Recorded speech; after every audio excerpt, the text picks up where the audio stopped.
So welcome to my talk on library development, the Boston edition. So my name is Lisa Ray, and I will be presenting this entire talk in the style of XKCD. So if you're not familiar with it, it's a webcomic, and I'm a huge fan of his. So this is an actual photo of me. This is my Twitter, and this is a startup that I currently work at, which is based in San Francisco. We are a local social network trying to connect people in the communities where they live. So if you get really bored listening to me at any point in this keynote, feel free to just download that from the App Store instead. So before I begin, I thought I'd take this opportunity to talk a little bit about Boston. I live in Seattle right now, but Boston will always have a special place in my heart. If anyone recognizes this building, I know it's hard to believe, but I am not a professional illustrator. But this school in Cambridge is where I became a young adult, and I had such a great time here. I actually spent 8 years getting a 4-year degree. I actually had to come to this conference 3 days earlier just to start apologizing to my parents. But back when I was in school here, things were a little different. For one, I think I was the last class where we took the introductory course in computer science in a language called Scheme, which is based on Lisp. And if you haven't programmed in Lisp, it's even worse than Java. And it's a language that seems to be made almost completely out of parentheses. So when I got to Java, I felt like I had been given a treat. And at the time, I was living in this dorm. If you haven't seen it, it's on Vassar Street. It's this crazy building which looks sort of like a Rubik's Cube and a Borg cube had a baby. And for my project in that class, I actually modeled the elevators in this building because they don't all connect and they don't all stop at every floor. At the time, I was like, what good is computer science for? This is a stupid project. Little did I realize that was one of the most practical things I would ever do with computer science, and it's just been downhill from there. But enough about me. Let's talk about libraries. So as a developer, I make libraries, and I also use libraries. Especially as a developer at my second startup in a row, meaning I'm the sole developer of 2 Android apps in a row, I have a lot of experience with libraries because I'm personally responsible for everything that goes into the project, starting with File, New Project in Android Studio, and selecting everything that goes into the app that makes it to the Play Store. Now, as we all know, it starts out looking something like this, and pretty soon, it starts looking more like the Magna Carta. And that's because I also rely really heavily on libraries. At a larger company, you might have an internal library that does something, or you might prefer to get it just right by having an internal team build it for you. But at a startup, I don't have that option. So if there is any semi-reasonable solution out there, an image cropper, an autofiller, I had better use it because my time is limited and precious. So I spend a lot of time searching, vetting, and choosing open source libraries, and occasionally suffering with them. Yet, it's one thing to use a library, and it's another thing to decide to write one. To be totally honest with you, in the beginning, I did not see the appeal. If I'm going to do something for free, I feel I'd rather volunteer with puppies or something. So when I was first introduced to open source, my honest first reaction was, why do this thing for free on the internet? And it's easy to understand the value of community and free open source software that I could use, but I couldn't see how participating would benefit me. Even if I had to write something myself, sharing it just seemed like work for no reason. But after thinking about it for a long time, I believe that writing a library is a task that simply benefits both you and the community. So here's how I envision self-interest. And since you are a part of the Android community, whatever is in your self-interest is, by definition, already in the realm of community interest. And I made this self-interest bubble so big because you are almost certainly not the only person with your particular concern or problem. In a way, and this is a good way, that you are not a unique or special snowflake. If you name the weirdest Android problem you've had, I bet 5 people just in this room have also had that problem. So back to that library that we're writing. We've established that you're not alone. But what about writing a library is in your self-interest? Well, in a way, writing a library is like joining a startup. It will probably not make you rich or famous, but it can pay off in surprising ways. It can't grant you equity, but it has other benefits. So we all know modularity is an important part of software design, especially at scale. Well, it doesn't get any more modular than changing parts of your app to an externally published Maven dependency. So if it's hard to extract parts of your project, it probably means you needed to work on it from the beginning really badly. Modularity is a really good reason to make part of your project into a library, if possible from the very beginning. Community help is also a really great thing. And in case this sounds kind of hippie to you, I'll translate. Other people are writing code for you for free. I have an example for you. I had a great opportunity last summer to spend the summer between jobs doing contracting work with the New York Times. And since I was there over the summer, which is when they had actual interns, I kind of felt like a senior intern. It was really fun. I learned a lot. And one of the things that I saw there was that the server team wanted to try using GraphQL in order to be able to provide more efficient and personalized queries to their client apps. But Facebook, which published GraphQL, didn't provide an Android client.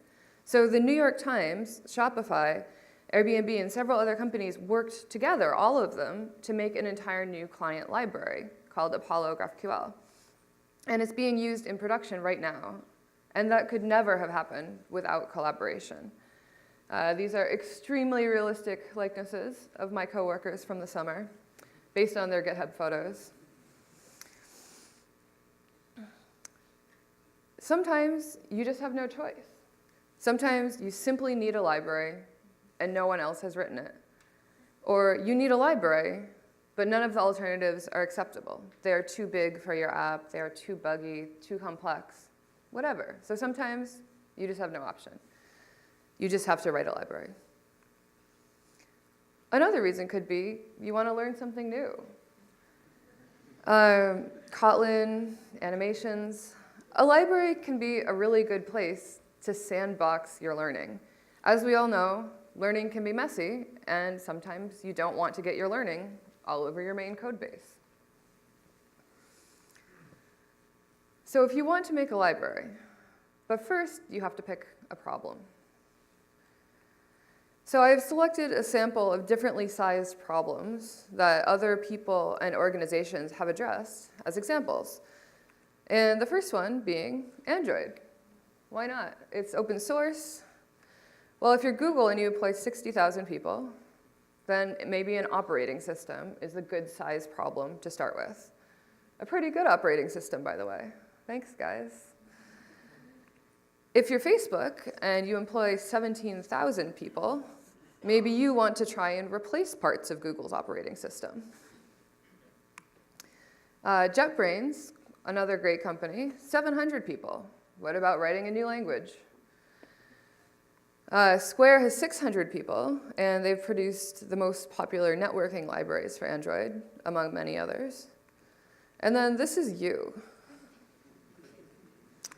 In case you couldn't see that, here's you. You are a tiny little dot in a void of emptiness.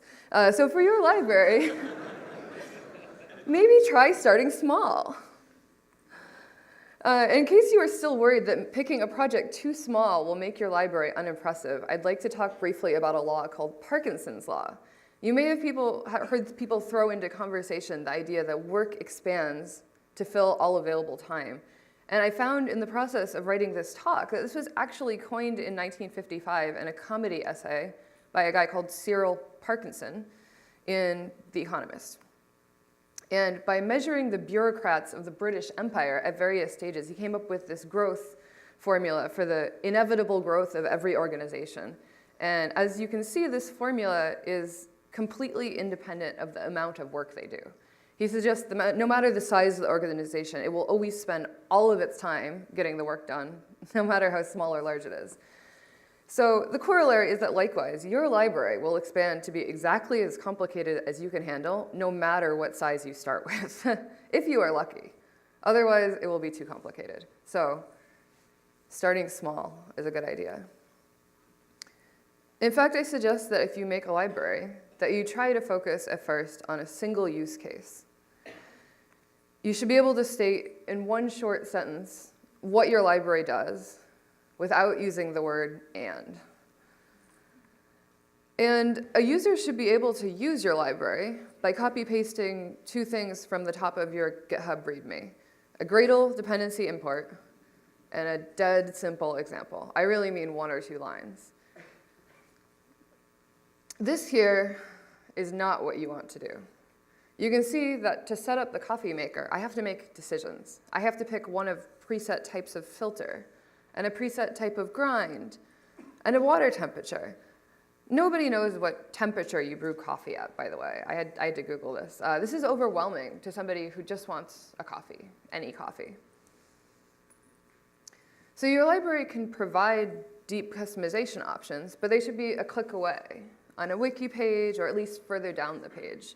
Have sensible defaults. Make the library start with them, and don't bother the user with them. If users want customization, they'll go looking.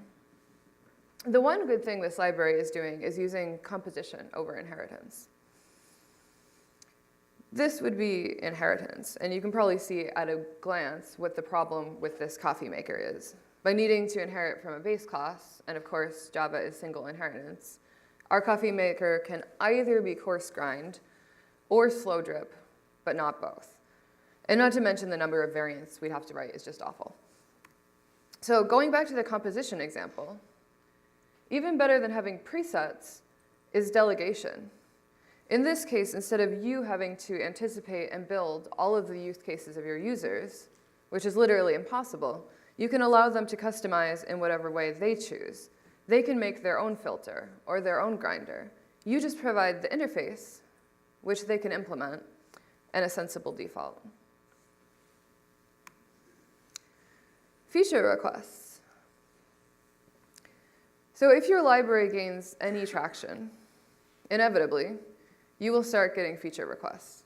And that's great. It feels good because it means people like and use your library. For example, this issue where the user adds add pasta cooking capability. She says she's using this library to make spaghetti. Now, there's nothing wrong with using a library for something other than what it's designed for. In fact, thinking out of the box is part of what makes us great developers. So there's a couple ways you can handle something like this. It's fine to say, you're welcome to send me a pull request, but this isn't a need of ours. So that's one option. Ask the user to do it themselves.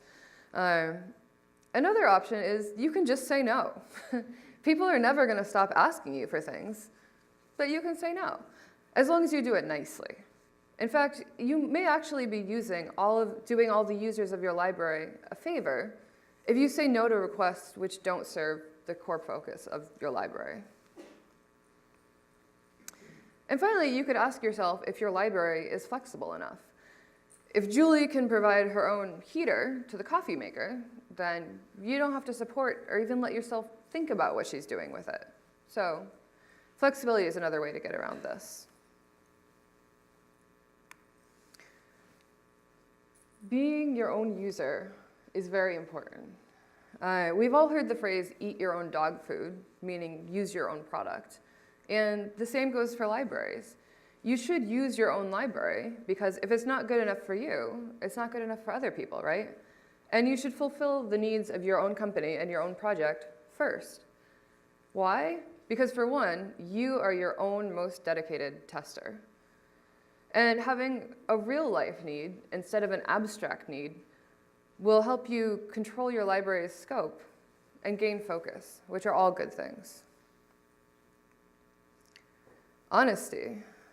We've been talking about a lot of good traits today, but honesty, be honest about what your library does.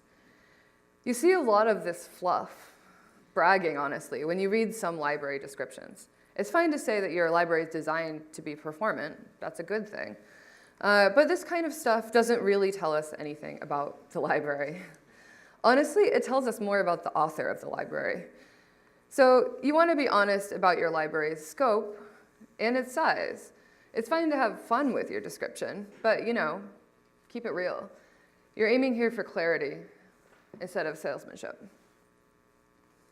And another type of honesty is being honest about your library's stability and maturity. And the easiest way to do this is just to use semantic versioning. I do know some people just generally think the number went up and it must be a new version. And that's true. But if you're choosing the version number, then you should know exactly what it means. So in very simple terms, the small number should always mean a bug fix or something tiny like that. The middle number, that you've added new features. And if the big number goes up, that's a new version, and it usually means you've made breaking changes. There's a ton of great info out there on semantic versioning, but this is the 30-second overview. One thing to note is about pre-release versions, like alphas and betas. First, it's perfectly okay to release your library as an alpha. It's actually a great way to get feedback, and it's a really good way to get help to finish it. But you have to make sure you say it's an alpha somewhere obvious so that people know what they're getting into. What I didn't realize is that these version numbers followed by an alpha or beta actually means it's before that version number. So I like to think about alpha versions as getting ready for version 2.5. So it's important to get it right because otherwise your users won't get those little automatic update prompts in Android Studio. And the question of honesty versus salesmanship is one that recurs on all other sites on the internet too, not just your library's GitHub. So if someone is asking questions related to your area of expertise on Stack Overflow, it can be tempting, but please do not just advertise your library. It's super annoying. We've all seen this, and everyone hates it. What the user wants you to do is explain to them how making coffee works. And if you truly can't help yourself, go ahead and explain how making coffee works, and then at the end stick in, by the way, I made a library. But I hate seeing these kinds of answers. In the end, if someone wants to use a library, they do this. They go to this site called Google, and they search for a library that does that thing. And luckily, Google is very good at this. Testing is another thing that comes up a lot in the context of libraries. The first time you get a pull request, I know I was, you may be incredibly excited. Then you think, how do I know if this works or not? You're going to have to pull down this contributor's change. You're going to have to test it in your example app, try and recreate the problem they're fixing, and it's going to take a long time.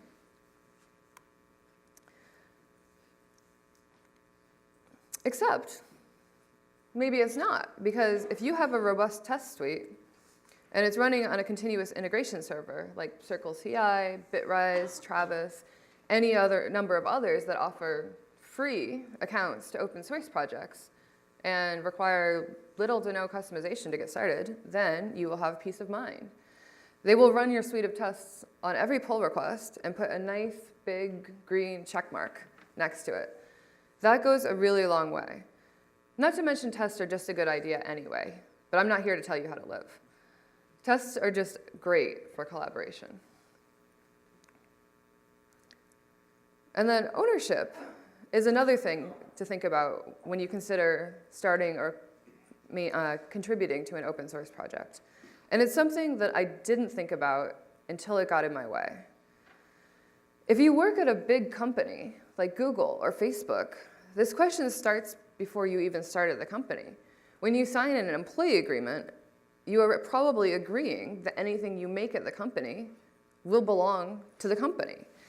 There can be options, which I didn't know about, but now I do. Sometimes there's an option that you can release personal projects, but the company still has legal ownership of them.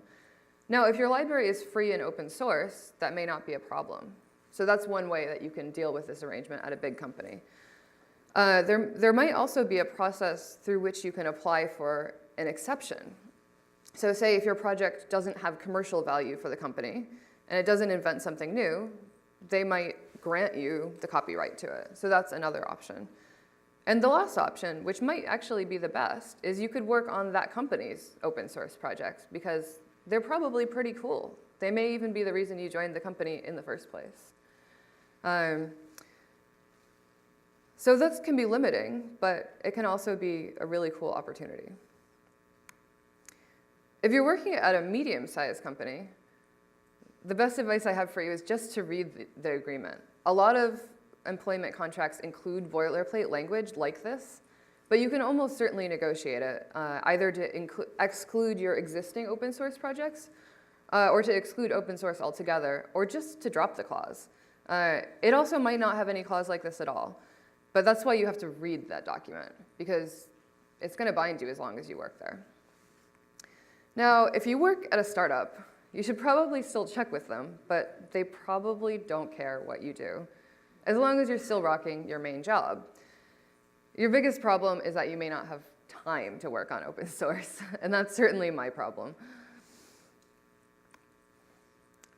Another issue that you might run into is competition. It's crazy to think that people are competing to work for free, but this is a weird world that we live in.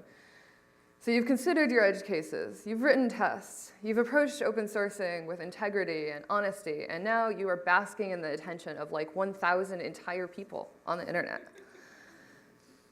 Some other jerk made a library that does the exact same thing. Now look, it's got an icon, it's probably using annotation processing or whatever's the cool thing this week. It's even made by that same startup with a polygon logo that's known for all its other Android libraries. Now no one is going to use yours. Well, it doesn't mean that you did it wrong. Sometimes great libraries do seem to have a monopoly in the community. For example, Retrofit is one. But that's not always the case. Sometimes there are many that are really well done, equally fine alternatives. Some examples are like Glide, Picasso, and Fresco. At one point, the outward APIs of Picasso and Glide were so similar, you could almost switch your implementation by just changing your Gradle dependency and doing like a replace in path. Why didn't one of those guys give up? One, these libraries are actually different in various ways. But more than that, nobody needs to win when there's enough community support for everyone.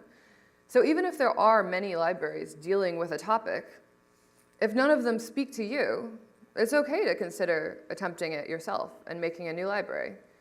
But first ask yourself what's wrong with the existing alternatives. Only if you think you can improve significantly on their problems, then consider making your own. And finally, deprecation comes for everyone at some point. Don't expect immortality.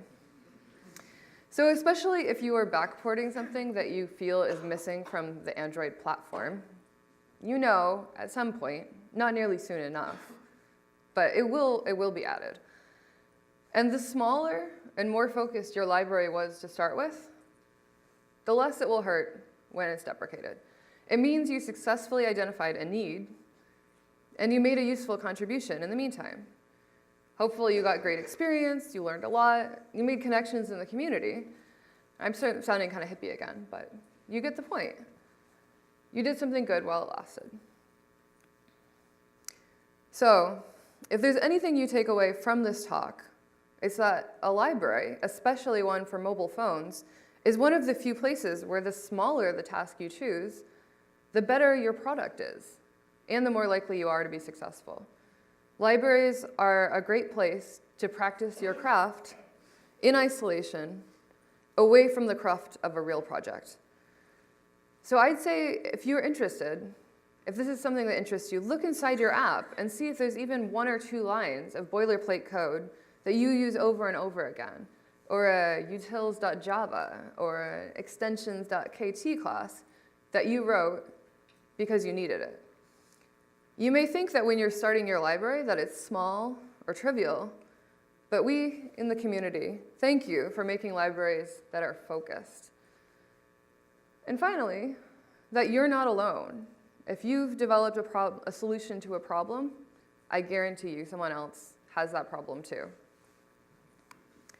And if you made it through this whole talk and you're still paying attention, download our app and connect with other people in Boston or in your home city.